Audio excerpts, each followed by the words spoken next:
अस्सलाम वालेकुम नाजरीन, सईद बलोच एक नई वीडियो के साथ आपकी खिदमत में हाजिर है। नाजरीन, आज इस वीडियो में बात करेंगे सुप्रीम कोर्ट ऑफ पाकिस्तान के जस्टिस जमाल मंदोखेल के एक इजाफी नोट पर। ये दर हकीकत मामला था कि जो हाई कोर्ट या सुप्रीम कोर्ट के जजेस हैं, जब वो रिटायर हो जाते हैं और उनके खिलाफ सुप्रीम जुडिशल काउंसिल में शिकायत ज़ेर इल्तवा हों। सुप्रीम जुडिशल काउंसिल एक ऐसा इदारा है जो हाई कोर्ट और सुप्रीम कोर्ट के जजेस के खिलाफ किसी भी किस्म की कार्रवाई करने का इख्तियार रखता है। सुप्रीम जुडिशल काउंसिल में कोई भी आम शहरी भी किसी भी जज के खिलाफ जो हाई कोर्ट या सुप्रीम कोर्ट से ताल्लुक़ रखता हो, उसके खिलाफ जुडिशल काउंसिल को अपनी शिकायत भेज सकता है। जुडिशल काउंसिल फिर उस शिकायत पर जो मुतलका जज होगा उसके खिलाफ कार्रवाई का आगाज़ कर सकती है।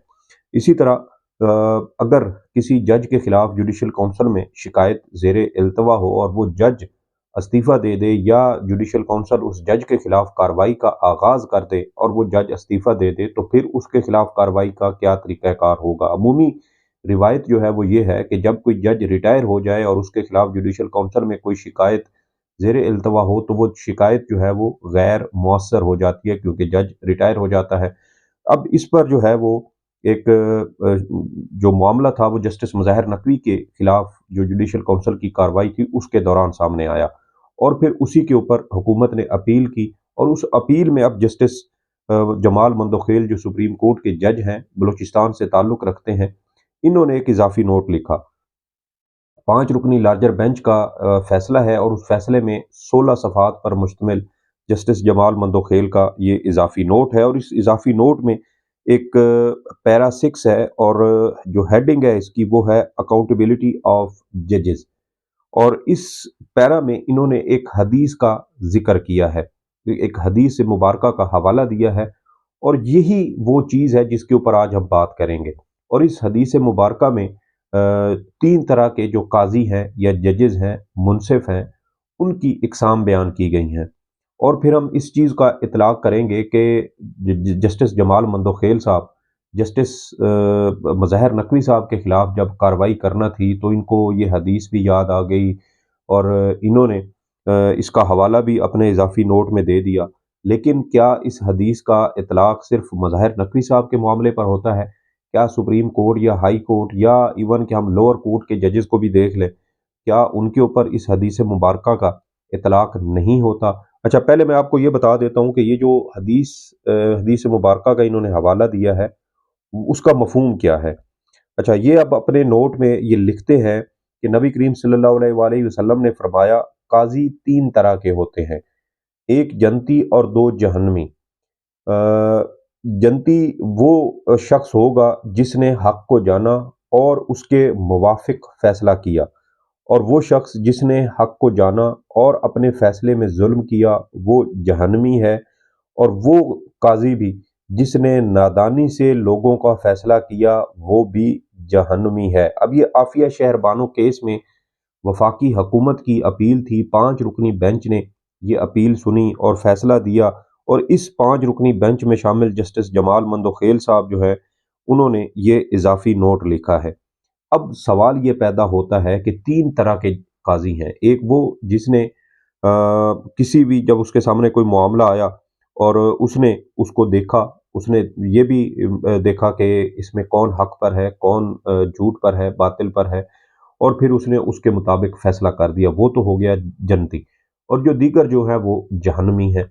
अब हम पिछले 2 साल की जो सूरत-ए-हाल है मुल्क के अंदर रजीम चेंज के बाद से, उससे अगर हम शुरू करें, तो क्या सुप्रीम कोर्ट या हाई कोर्ट के वो तमाम जज साहबान जिनके पास गुज़श्ता 2 साल में पीटीआई के मुकदमात आए, पीटीआई के रहनुमाओं के, उनके कारकुनों के, ख़वातीन कारकुनों के, उनकी हरासगी से मुतल्लिक, उनके घरों पर छापे मारने से मुतल्लिक, उनको अगवा करने से मुतल्लिक, लापता करने से मुतल्लिक, पीटीआई के रहनुमाओं के लापता करने के मुकदमात अदालतों में आए, इंसाफ के लिए, उनकी गुमशुदगी के हवाले से मुकदमात आए, उनकी बाजियाबी के लिए मुकदमात अदालतों में आए, एमपीओ के जो ऑर्डर जारी करने के खिलाफ मुकदमात अदालतों में आए।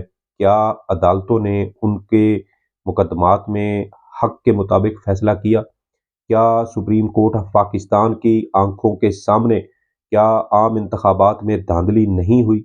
کیا اس دھاندلی کے خلاف سپریم کورٹ نے کسی قسم کا کوئی نوٹس لیا؟ سپریم کورٹ کے پاس از خود نوٹس کا اختیار موجود ہے۔ سپریم کورٹ کہتی ہے کہ ہم بنیادی انسانی حقوق کے تحفظ میں صرف اس از خود نوٹس کا استعمال کریں گے۔ یہ کروڑوں لوگوں کے بنیادی حقوق کے تحفظ کا معاملہ تھا۔ کیا سپریم کورٹ نے اس معاملے میں از خود نوٹس لیا؟ عمران خان کی درخواست ضمانت غالباً گزشتہ سال اکتوبر یا نومبر میں سپریم کورٹ میں آئی تھی۔ اس کے بعد مجھے یاد نہیں پڑتا کہ اس کے اوپر دوبارہ سماعت ہوئی ہو، وہ معاملہ کہاں گیا۔ پرویز الہی نے جو مقدمات ان کے خلاف بنائے جا رہے تھے اینٹی کرپشن اسٹیبلشمنٹ کی جانب سے، ان کے خلاف مقدمہ سپریم کورٹ میں آیا، غالباً نومبر میں اس کی آخری سماعت ہوئی، اور آج 5 ماہ سے زائد ہونے کو ہے، دوبارہ اس مقدمے کو سماعت کے لیے مقرر نہیں کیا گیا۔ کیا اس کے اوپر یہ ججز جواب دہ نہیں ہے؟ اسی طرح پی ٹی آئی کے اور بہت سارے جو کارکن ہیں یا رہنما ہیں، ان کے مقدمات سپریم کورٹ میں آئے۔ عام انتخابات میں دھاندلی کا معاملہ جیسا کہ میں نے آپ کو بتایا، پھر پی ٹی آئی کے کارکنوں کے گھروں پر چھاپے مارے گئے، گرفتاریاں کی گئیں، خواتین، عورتوں، بچوں کو ہراساں کیا گیا، چادر اور چار دیواری کا تقدس پامال کیا گیا۔ پی ٹی آئی کے رہنماؤں کی جب زبردستی ان کو گرفتار کر کے جعلی مقدمات میں پھنسا کر ان کے عورتوں بچوں کی عزتوں پر ہاتھ ڈالے گئے، اس وقت سپریم کورٹ اور ہائی کورٹس کے سامنے معاملات آئے۔ کیا سپریم کورٹ اور ہائی کورٹ کے جج صاحبان نے اس حدیث کو سامنے رکھتے ہوئے حق کے مطابق فیصلے دیے؟ کیا جب ہائی کورٹ کے جج صاحبان پی ٹی آئی رہنماؤں کو کہتے تھے کہ آپ جب تک پریس کانفرنس نہیں کریں گے یہ آپ کو چھوڑیں گے نہیں، کیا اس وقت ان کو اس حدیث کا حوالہ یاد نہیں تھا؟ کتنی ایسی مثالیں ہیں، سینکڑوں نہیں ہزاروں مثالیں ہیں جو اس ملک میں گزشتہ 2 سال میں ہوئی ہیں۔ عمران خان کے خلاف جس طرح مقدمات چلائے جا رہے ہیں، جیسے ان کا عدت میں نکاح والا معاملہ جو ہے اس پر ان کا نکاح باطل قرار دیا گیا۔ پاکستان کیا بلکہ اسلام کی تاریخ میں شاید یہ پہلی بار اس طرح کا ایک فیصلہ پاکستان کی عدالت میں شاید دیا گیا ہے جس میں نکاح کو ناجائز قرار دیا گیا ہے۔ اس سے پہلے ہم نے آج تک جو ہے وہ اس طرح کی کوئی مثال ہمارے سامنے جو ہے وہ ہمیں نہیں ملتی۔ ممکن ہے ہو، لیکن کم از کم جو ہماری ابھی جو موجودہ دور کی یا قریبی دور کی جو تاریخ ہے اس میں ہمیں اس طرح کی کوئی مثال نہیں ملتی۔ پھر آپ دیکھیں کہ دھاندلی والا معاملہ، خواتین گزشتہ 10 ماہ سے جیلوں میں قید ہیں۔ ڈاکٹر یاسمین راشد ہوں، عالیہ حمزہ ہوں، عائشہ بھٹہ ہوں، صنم جاوید ہوں، یہ وہ خواتین ہیں جو 9 مئی کے واقعات کے الزام میں ان کو گرفتار کیا گیا، اور تاحال ان کی گرفتاری جو رہائی ہے وہ عمل میں نہیں لائی گئی۔ پی ٹی آئی کے بہت سارے کارکنان ہیں جو 9 مئی کے واقعات میں گرفتار ہوئے، لیکن ان کی ضمانتیں منظور نہیں کی جاتی۔ ان کی ضمانتوں کے مقدمات لگتے ہیں تو جج چھٹی پر چلے جاتے ہیں، ان کے تبادلے ہو جاتے ہیں، ان کے مقدمات ڈی لسٹ ہو جاتے ہیں، بینچز ٹوٹ جاتے ہیں، اور اگر کوئی جج کسی کو قانون کے مطابق انصاف فراہم کر دے تو پھر ان کو او ایس ڈی بنا دیا جاتا ہے، ان کو دوسرے ضلع میں ان کا ٹرانسفر کر دیا جاتا ہے۔ ابھی چند روز پیچھے اگر ہم چلے جائیں تو لاہور کی انسداد دہشت گردی عدالت کے جج نوید اقبال نے 9 مئی کے واقعات میں گرفتار ملزمان کو ضمانتیں ان کی منظور کی، تو ان کو او ایس ڈی جو ہے ان کو بنا کر رحیم یار خان ان کا تبادلہ کر دیا گیا۔ تو یہ تو حال ہے پاکستان کی عدالتوں کا، پاکستان کی عدلیہ کا۔ اور جسٹس جمال مندوخیل صاحب، آپ جسٹس مظاہر نقوی صاحب کو یہ آئینہ دکھانے کی کوشش کرتے ہیں، کبھی آپ نے اس حدیث کے آئینے میں اپنی شکل بھی آپ نے دیکھی ہے؟ کیا آپ نے خود دیکھا ہے کہ آپ نے مظاہر نقوی صاحب کے خلاف کیا کیا؟ آپ نے ان کو عبوری ریلیف دینے سے انکار کیا، آپ نے ان کے خلاف ایک جعلی جو ہے ان کی کال ریکارڈنگ سامنے آئی، اس کی بنیاد پر آپ نے اس جج کو بینچ سے الگ ہونے کا کہا۔ کیا آپ نے اس جج کی پرائیویسی کی خلاف ورزی پر اس جج کی حمایت کرنے کی آپ نے کوشش کی؟ کیا اس طرح کی کوئی آڈیو آپ کی لیک ہو جاتی تو کیا آپ بھی بینچ سے الگ ہو جاتے یا اپنے حق کے لیے لڑنے کی کوشش کرتے؟ کیا آپ نے عافیہ شہربانو کیس میں یہ بددیانتی اور بدنیتی پر مبنی اس درخواست پر کارروائی نہیں کی جو زائد المیعاد تھی اور جس کا مقصد صرف اور صرف جسٹس مظاہر نقوی کو ٹارگٹ کرنا تھا، کیونکہ انہوں نے پنجاب اور خیبر پختونخوا میں عام انتخابات وقت پر کروانے کے لیے چیف جسٹس کو نوٹ لکھا تھا؟ کتنی ایسی مثالیں ہیں۔ کیا پاکستان کے موجودہ چیف جسٹس قاضی فائز عیسیٰ اس حدیث کے ترازو پر پورا اترتے ہیں؟ کیا انہوں نے بلے کے انتخابی نشان والے معاملے پر क्या उन्होंने 190 मिलियन पाउंड वाले मामले पर और इस तरह और बहुत सारे ऐसे मुकदमात हैं आम इंतखाबात में रिटर्निंग अफसरान और डिस्ट्रिक्ट रिटर्निंग अफसरान की तैनाती वाले मामले पर क्या उन्होंने हक और सच के मुताबिक फैसला दिया।